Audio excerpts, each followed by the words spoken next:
Tokyo. This event is titled Beast in the East despite the Beast only having a small cameo appearance. It is an historic weekend! Even though this event is being broadcasted on one day of the weekend. Yeah, one of my more weirder nitpicks. I still believe I've done far worse. If you're watching in the States, good morning! Michael Cole saying good morning likely to a bunch of either sleeping WWE fans or very sleepy WWE fans who either just woke up or pulled an all-nighter. I was asleep. And in Canada.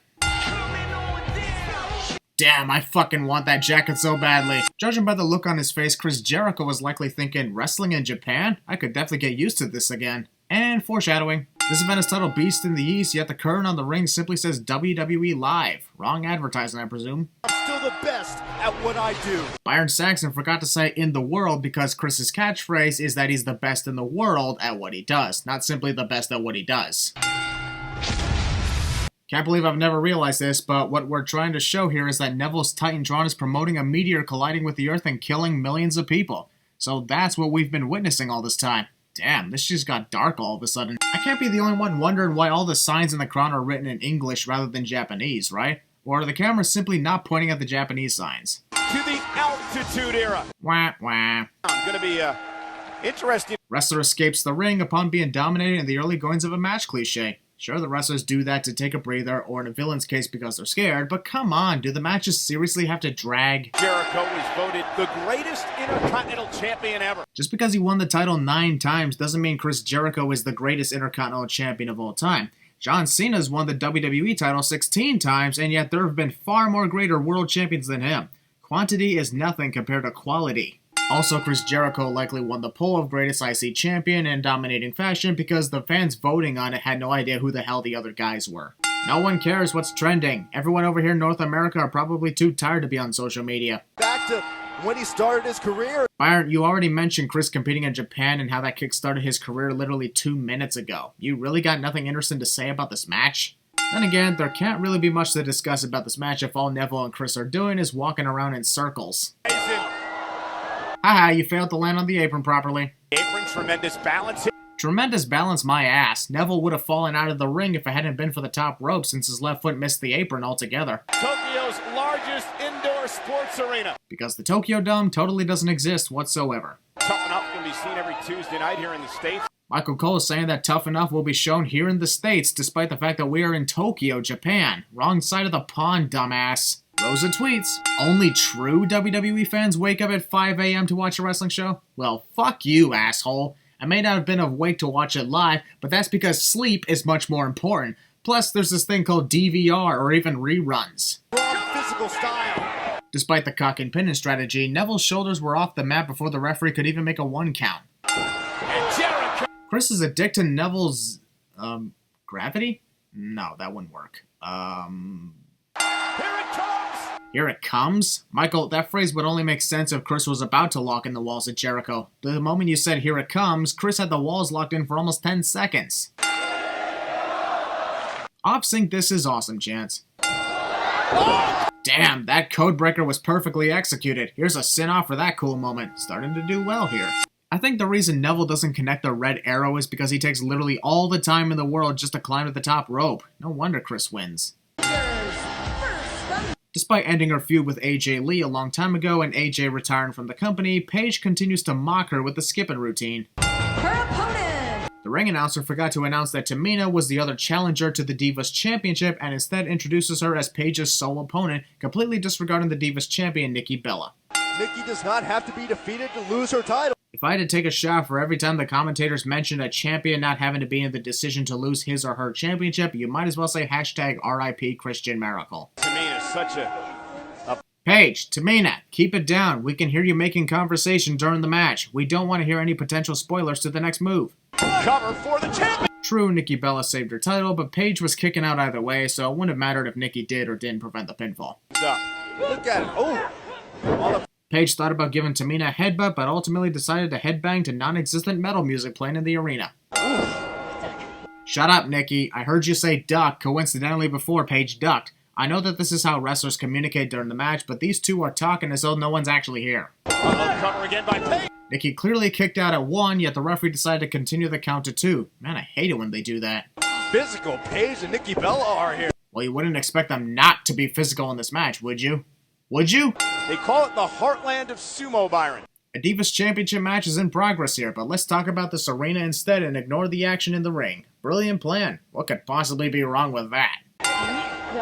It's either these two are talking so loudly that the microphone on the cameras can pick it up, or both Nikki and Paige have microphones attached to their ring gear, possibly. Cover! Where the fuck is the referee? Oh my god! It's one thing for a referee to not make the count when he's knocked out, but this referee is not paying attention to the action whatsoever. That's a double sin for the referee being a dumbass. Another row of tweets. She's been one of the great all-time Divas champions. When she hardly defends the title at all and doesn't give the title that much attention compared to her career on Total Divas. And I'm not even kidding. This is a joke, right? Please tell me this is a joke. This event has been named after Brock Lesnar himself, and they're just gonna waste his appearance on an easy squash victory over Kofi Kingston?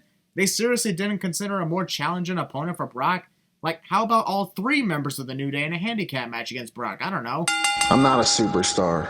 There's even a promo hype for this match. When I first heard Brock was wrestling in a WWE Japan show, I was interested. But at the moment I saw who he was facing, I said, never mind, too easy, too predictable, and not worth the hype or the time. And yet there's somehow a hype for this. Also, the promo we are playing for Brock's match against Kofi Kingston is the same promo we played back in 2012 when Brock first returned to face John Cena at Extreme Rules. I don't need to sit here and talk about what I've accomplished. Because either Paul Heyman or the WWE commentators do that 24/7 every time Brock Lesnar appears for a match. I'd give props to Kofi Kingston for smiling while walking to his demise, but once again, there is nothing about this match we either haven't seen before or anything that would seem unpredictable. When we don't have pyrotechnics available in this small arena, smoke machines will have to do, no matter how awkward they make the entrance look. Previously on WWE. Can't say I'm shocked that Kofi Kingston is having second thoughts about competing in this match with Brock. IWGP Heavyweight Champ. Ah, yes. Back when Brock Lesnar held the IWGP title hostage and refused to defend it. At least New Japan Pro Wrestling vacated the title, but when Brock refuses to defend the WWE title and the future Universal title, it's A-OK. Kofi Kingston debating about whether or not he should enter the ring is longer than this match itself, and I'm not surprised by that either. Though, could we at least get this over with?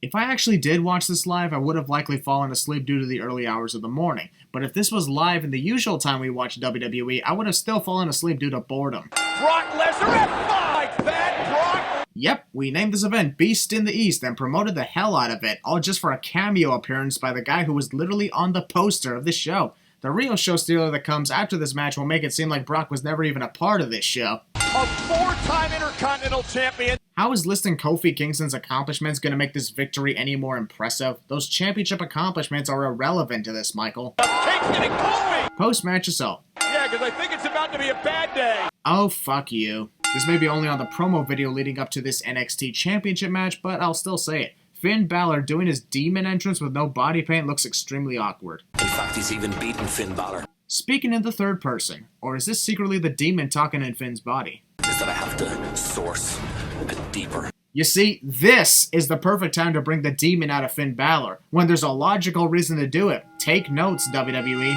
Well, holy shit, this may be one of the best body paint designs of the demonic Finn that I have ever seen in WWE. Kevin Owens, I really wish I weren't here right now, face. Kevin Owens earns 3 sins for disrespecting the Japanese tradition on their own turf. What a fucking asshole. And the cleanup crew is going to have a field day for sure, am I right? Also, nearly 2 minutes of cleaning up the ring. Grown. That was honestly one of the softest throws into the barricade I have ever seen. Finn throws Kevin while running, and all that does is have Kevin slowly graze the barricade. But Owens cannot think of seeing it tonight. Alright, that was impressive. Very much. Beat John Cena in his first match in WWE. NXT is part of WWE, so no, that wasn't Kevin Owens' first match in the entire WWE. Main roster, yes, but not in the entire company. It would make much more sense for Michael to say that Kevin defeated John Cena in his first match on the main roster instead of treating NXT like it's part of a different company or something. IWGP Junior Heavyweight Champ. Listing off Finn Balor's accomplishments when he was Prince Devitt in NJPW as though that even matters to this match at all. We may be in Japan, but this is not New Japan Pro Wrestling. No one will be seated during the Kevin Owens stalls time and allows Finn to recover by bowing to the crowd scene. This is the pace Owens wants this match. Slow and boring? That may be what he wants, but not what I want. Slow and boring is, well, enough said. And I thought that the reasoning for a 20-minute match was because of excellent back-and-forth action due to this being an NXT match. Man, I'm stupid. I get that it's tradition for the streamers to be thrown into the ring, but the cleanup crew seriously didn't consider the possibility of these two fighting on the outside of the ring. These streamers could be a tripping hazard, you know? Why didn't they just put them under the ring or something? See what I mean about those streamers? Now they're wrapped around Finn's feet, which gives Kevin an unfair advantage. Damn you, cleanup crew. Uh-oh, Kevin Owens. I don't care, I hate the stupid country. Insert name of nationality is a dick to other countries cliche. The NXT Championship. Don't even start, Michael. We all know where this is heading. Another reminder of what title is on the line here. John Cena's playbook. Copyright infringement. Yes, I know, the sin works only for the wrestler's opponent, but we technically can't see John Cena, so it somewhat stands for this one moment. And plus, Kevin is feuding with John too, so if the copyright infringement sin doesn't stand, then a mock-in sin for someone who's not even in the match does. About to attack. Over the... While Kevin's arm is likely in a lot of pain, he should be thankful that Finn missed the rest of him in that rope flip. Kevin wasting his time monologuing instead of trying to finish off Finn. And guess who loses in this scenario? Finn gaining the upper hand. Finn gaining the upper hand. No. No. Top of the running senton from the top. Wrong, Michael. Kevin hit that running senton from the second rope, not the top rope. Good lord, your commentary sucks tonight. As usual. But still, I'll give a sin remover for that senton because it was well executed. Maybe it could have been a double sin remover if it actually was from the top rope. This referee is showing too much favoritism by doing a fast count in favor of Kevin. Does he secretly want Finn to lose this match? I hate it when referees do that. Kevin Owens, top rope. And Kevin just seems to always have bad luck whenever he attempts a swanton bomb on anybody. Kind of a good thing he doesn't do that anymore. Kevin Owens he's done for. Michael really has no faith in Kevin's abilities, does he? One single suplex and Michael believes Finn can beat Kevin that easily. Did you forget that this is the same guy who annihilated John Cena on his first main roster match? You can't beat me. Wrestler taunts his opponent that he can't beat him, which ultimately leads to his opponent beating him cliche. Also, I'd be more excited for Finn's upcoming NXT title victory if this match didn't contain nearly all the cliches. Haha, the referee got hit by the streamer. I'd honestly be lying if I said this moment wasn't cool. This match could have been better, but hey, it was definitely an improvement over that terrible Brock Lesnar match promotion. That was perfect. No character breaking for even a second. Great job, Kevin. This event has been hyped for quite a while, named after Brock Lesnar, and had an excellent NXT Championship match, and yet the main event is some random tag team match with nothing at stake. After what we witnessed earlier, it makes this main event feel like a filler match that's ending the show. Also, none of these participants are even feuding with each other leading up to this random match. John Cena is dealing with Kevin Owens, Kane is dealing with Brock Lesnar and Seth Rollins, Bad News Barrett is bragging about him being a king, and Dolph Ziggler is having an awkward relationship with Rusev's fiancée Lana. Honestly, instead of this random tag team match, I think a better way to end this night would be to have John Cena do his United States title open challenge and facing maybe Dolph Ziggler or Bad News. It would still be a random main event, but much more worth watching than this. At least the title would be on the line. 2 weeks at Battleground. 2 weeks from... Michael Cole mentions how long it is until Battleground twice. We heard you the first time you mentioned 2 weeks. Beast in the East. Whereas the Beast has been long forgotten at this point. It has been night. This has been. Oh, it has been. Morning. Byron Saxton corrected himself by saying this is the morning. Sure, it's 7 a.m. Eastern Time in North America, but this event is being broadcast in Tokyo, so correcting yourself by saying this is the morning is stupid. Brock Lesnar destroyed Kofi Kingston. As if anything else would have happened in that encounter, I'm still annoyed by it. It's not Beast in the East that's trending, it's somehow the commentators. And again, who cares about trends? This whole King Barrett edict that people will bow. Well, it doesn't seem to work for any of the other King of the Ring winners, so this one with Bad News Barrett probably won't be any different. A few weeks ago, Cena! John gets tagged in, but decides to take all the time in the world just to enter the ring. Boring. His NXT Championship. Oh my god, are you going to wrestle, or are you just going to look at the crowd? Not interested in the latter, John. Oh. John yelling in triumph all just to get punched in the face by Kane was one of the funniest things I've seen all night long. Trying to reach for the tag to Zolf. Zolf? Who does Byron think John Cena's tag team partner is? Zolf Diggler? Yeah, how about Antonio Inoki? While listing the names of well-known Japanese wrestlers who have made it to WWE, Byron mentions Antonio Inoki, whose only accomplishment on record with WWE was being inducted into the Hall of Fame, and that's it. Well, he defeated Bob Backlund to become WWF Heavyweight Champion, but history and records say that never happened, so it doesn't count.